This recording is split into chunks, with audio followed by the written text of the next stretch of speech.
In the world of Alexander the Great, loyalty was fleeting, power was dangerous, and survival meant navigating a web of ambition, betrayal, and war. Today, we explore the fates of two generals, Parmenion and Philotas, who stood closest to the king, only to be crushed by the very throne they served.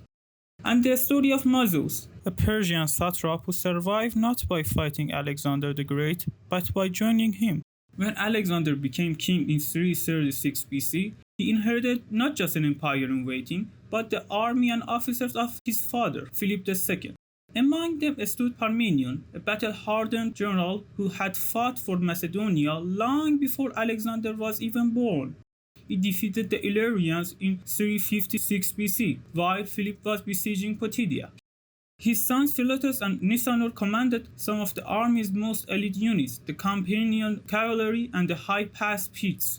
Yet Parmenion's prestige became a burden to Alexander. The young king craved glory and couldn't tolerate the idea that credit might belong to someone else.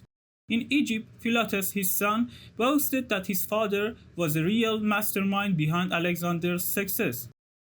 The news reached the king through an unlikely channel, a woman named Antigone, a captured concubine who became Philotas' lover. She repeated his arrogant words and they reached Craterus, Alexander's loyal friend and rival to Philotas. At the first, Alexander said nothing. He needed Parmenion and Philotas. The war wasn't over yet. But once Darius was defeated and Babylon fell, things changed. Craterus, once second in command to Parmenion, had proven himself more loyal and capable. Alexander left Parmenion behind in Ecbatana, far from court and command. Then fate struck. Nicanor, Parmenion's second son, died suddenly. Philotas stood alone and vulnerable. In 330 BC, a conspiracy was uncovered in Farada, modern-day Farah, Afghanistan. A Macedonian noble named Dimnus had confided in his lover that there was a plot against the king. Word reached Philotas, but instead of reporting it, he did nothing. Why? Was it arrogance, doubt, or something darker? Alexander's advisors, many of them rivals of Philotas, saw an opportunity. They accused him not just of negligence, but of complicity. Philotas was arrested, tortured, and confessed to ignoring the threat. The past came back to haunt him. Years before, his father had falsely accused Alexander's physician of treason, making the king suspicious. Philotas had also once been close to Amyntas, a man Alexander had executed. Under further torture, he revealed that someone had once suggested to his family that the king should be killed.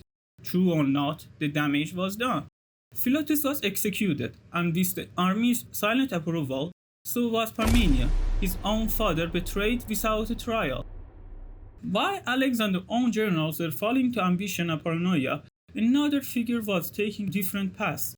Mazaeus, a Persian noble and satrap under multiple kings. He served Artaxerxes III, then Darius III, and tried to stop Alexander's advance in 331 BC by harassing his troops at Topecus.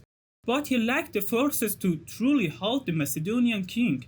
At the Battle of Gaugamela, Mazaeus commanded the Persian right wing and led charges with the deadly sized chariots. His forces inflicted real damage, even reaching the Macedonian camp. But when the news of Darius' retreat spread, morale broke. Mazaeus fled to Babylon, but instead of resisting, he surrendered the city to Alexander. In return, Alexander did something unprecedented. He appointed Mazaeus as a satrap of Babylon. Mazaeus had chosen pragmatism over pride. He remained loyal until his death in 328 BC. These were the men behind the myth of Alexander, the generals, the governors, the casualties of conquest. Parmenion, who gave his life to build Macedonian strength, died without a trial. Philotas, caught between pride and paranoia, paid the ultimate price. Mazaeus, a Persian noble, survived not by force but by foresight.